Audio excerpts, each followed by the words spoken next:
मित्रों नमस्कार। Parameter of law के इस चैनल में मैं आपका हार्टली वेलकम करता हूं। आज मैं एक महत्वपूर्ण विषय कि इस वीडियो में लॉ के स्पेशलाइजेशन कौन कौन से हैं। आफ्टर कंप्लीशन ऑफ लॉ अर्थात 3 इयर्स या 5 इयर्स लॉ डिग्री करने के बाद आप किस फील्ड में स्पेशलाइजेशन कर सकते हैं, क्योंकि लॉ में कई फील्ड्स होती हैं जिनमें आप प्रैक्टिस कर सकते हैं। स्पेशलाइजेशन में आप विशेष रुचि ले सकते हैं, जैसे सिविल है, क्रिमिनल है, कॉरपोरेट है, लेबर है, मीडिया है। तो इस बारे में इस वीडियो में मैं आपको विस्तार से जानकारी दूंगा। यदि आप लॉ के कैरियर को परस्यू कर रहे हैं, you will be one specialization, you becomes easy your decision making power. तो ये आपको कोई एक फील्ड में मास्टरी बताएगा और वो उस विशेष स्किल्ड वाली फील्ड में आप काम कर सकते हैं। जैसे सिविल लॉ है, किसी भी राइट या ड्यूटीज ऑब्लिगेशन के लिए सिविल सूट या दीवानी दावा सिविल कोर्ट के समक्ष लाया जाता है। इसमें डैमेजेस सूट हो सकते हैं, प्राइवेट राइट सूट हो सकते हैं, इसमें आपके कॉन्ट्रैक्ट से संबंधित हो सकते हैं और ट्रस्टी से संबंधित, मॉर्टगेज से संबंधित, ड्राफ्टिंग विल हो सकती है, ब्रीच ऑफ कॉन्ट्रैक्ट हो सकते हैं, किसी रुपए के लेन देन से संबंधित दावे हो सकते हैं। तो ऐसे दावों की ड्राफ्टिंग आपको आनी चाहिए और उस ड्राफ्टिंग के लिए पहले आप ड्राफ्टिंग करेंगे, फिर केस को सिविल कोर्ट में पेश करेंगे। कोर्ट फीस एक्ट वगैरह की जानकारी होना चाहिए, नेटवर्किंग आपको आइडिया होना चाहिए, सॉफ्टवेयर वगैरह इसके आजकल आते हैं, analytical latest development of law, माननीय सुप्रीम कोर्ट और हाई कोर्ट के क्या लेटेस्ट रूलिंग आई है उस पॉइंट पर, इन सब की जानकारी के साथ आप सिविल लॉ की प्रैक्टिस सिविल कोर्ट में कर सकते हैं। नेक्स्ट है क्रिमिनल लॉ। यदि आपको क्रिमिनल लॉ के संबंध में प्रैक्टिस करना है तो आप जो ऑफेंसेस अगेंस्ट द स्टेट होते हैं, इंडियन पीनल कोड सीआरपीसी की प्रोसीजर की जानकारी होना चाहिए। ऑफेंसेस अगेंस्ट द स्टेट होते हैं ये, इंटरोगेशन ऑफ विटनेसेस कैसे आप करेंगे, कंडक्टिंग ट्रायल कैसे करेंगे और कोरिलेटिंग फाइंडिंग वगैरह, इन सबको आपको देखना होगा। इसमें आपको सबसे पहले बर्डन प्रोसिक्यूशन पर रहता है। The burden is on the prosecution to prove his case beyond all reasonable doubt. अभियोजन को अपना मामला संदेह से परे अभियुक्त के विरुद्ध प्रमाणित करना होता है, क्योंकि संदेह का लाभ अभियुक्त को मिल जाता है। ईडी वगैरह के केस में थोड़ा सा एनफोर्समेंट डायरेक्टरेट के केस में पोजीशन भिन्न है। उसके अंदर जिस व्यक्ति से वो चीजें सीज होती है उसे ये प्रूव करना होता है कि वो किस तरह से उसकी पोजीशन में आए। नेक्स्ट है tax laws, income tax, sales tax, gift tax और कई तरह के real tax, estate need for tax, remedies to half tax defaulters. लोग टैक्स को बचाते हैं और उस टैक्स इवेजन के संबंध में आपको टैक्स लॉस की जानकारी होना चाहिए। तो आप टैक्सेशन से संबंधित प्रैक्टिस कर सकते हैं और टैक्स एडवाइजर बन सकते हैं।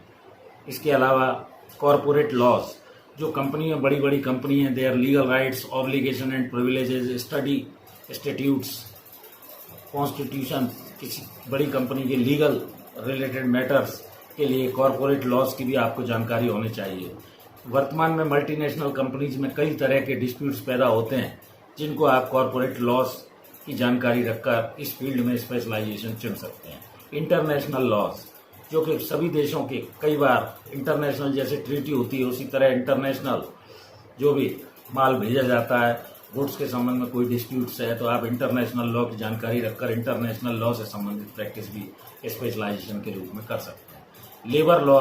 लेबर लॉज यानी श्रमिकों से संबंधित जो विधि है उसमें वर्कर्स के राइट क्या है और वर्कर्स की ड्यूटीज क्या है, वर्कर्स की कंडीशंस क्या होनी चाहिए, कब वर्कर्स को ओवर टाइम मिलेगा, कब उसको वेजेस मिलेगा और यदि अगर डिफॉल्ट होता है तो क्या होगा, कंपनसेशन से संबंधित, ईएसआई से संबंधित, उसके पीएफ से संबंधित, ये सारे जो भी डिस्प्यूट्स हैं ये सब इंडस्ट्रियल ट्रिब्यूनल और जो भी कामगार न्यायालय या इंडस्ट्रियल कोर्ट और लेबर कोर्ट है उनसे संबंधित लेबर लॉज की आप जानकारी रखकर इसमें भी आप स्पेशलाइजेशन कर सकते हैं। नेक्स्ट है रियल एस्टेट लॉ। आजकल वर्तमान में जमीन जायदाद के संबंध में बहुत सारी समस्याएं आती हैं, प्रॉपर्टी से संबंधित, सर्च रिकॉर्ड वगैरह और deed to establish the titles of property. तो ये रियल एस्टेट से संबंधित जो भी डिस्प्यूट्स होते हैं वो इसकी जानकारी रखकर आप रेरा आदि का इन सब में भी आप प्रैक्टिस कर सकते हैं। पेटेंट लॉ, जब किसी भी वस्तु का पेटेंट लॉ बना हुआ है, प्रोसिक्यूटिंग और defending the patent infringement and preparing detailed specification. तो पेटेंट का वायोलेशन होता है पेटेंट लॉज का, तो इसके संबंध में भी पेटेंट लॉ में आप जा सकते हैं। मीडिया लॉ जो मीडिया से संबंधित है, ब्रॉडकास्टिंग है, कंटेम्प्ट है, कॉपीराइट है, एडवर्टाइजिंग है, प्राइवेसी है, सेंसरशिप है फ्रॉम लॉ, ऑनलाइन सर्विसेज है। मीडिया से संबंधित, पत्रकारिता से संबंधित जो भी डिस्प्यूट पैदा होते हैं उसके लिए एक मीडिया लॉ बना हुआ है, उसकी फोरम है, तो आप स्पेशलाइजेशन मीडिया लॉ में भी ले सकते हैं। नेक्स्ट है composition law, free prohibiting agreement है और प्रैक्टिसेस दैट रेस्ट्रिक्ट। इसमें कंपोजिशन लॉ में भी आप स्पेशलाइजेशन हासिल करके इसमें प्रैक्टिस कर सकते हैं। इंटेलेक्चुअल प्रॉपर्टी लॉ है, rules for securing the enforcing legal rights to the inventions, designs and artistic work. Intellectual property law भी वर्तमान में काफ़ी उपयोगिता रखता है, आप इसमें भी चाहें तो वकालत कर सकते हैं। मर्जर्स एंड एक्विजिशन लॉ, कोई भी purchase of one company by the another, acquisition और ब्लेंडिंग ऑफ टू कंपनी, दो कंपनियों का मर्जर हो गया है, खरीद ली गई है into a new entity merger, तो इससे संबंधित कोई भी डिस्प्यूट अगर पैदा होता है तो इसे आप मर्जर्स एंड एक्विजिशन लॉ की जानकारी रखकर इसमें भी स्पेशलाइजेशन ले सकते हैं। मैं आपका मित्र रिटायर्ड न्यायाधीश शर्मा आपको वीडियोस के माध्यम से नई नई कानूनी जानकारी प्रतिदिन भी आपको इस चैनल पर उपलब्ध करा रहा हूँ। आप इस चैनल से जुड़िए, आपका भरपूर स्नेह मुझे मिल रहा है और मैं समाज के हित में आपकी जानकारी बढ़ाने के लिए कानूनी जानकारी आपको प्रतिदिन लगातार देता आ रहा हूँ। मैं हृदय से आपका आभारी हूँ। इस वीडियो में यहीं तक, कल फिर मिलते हैं नए वीडियो के साथ। Thank you for watching this video. नमस्कार।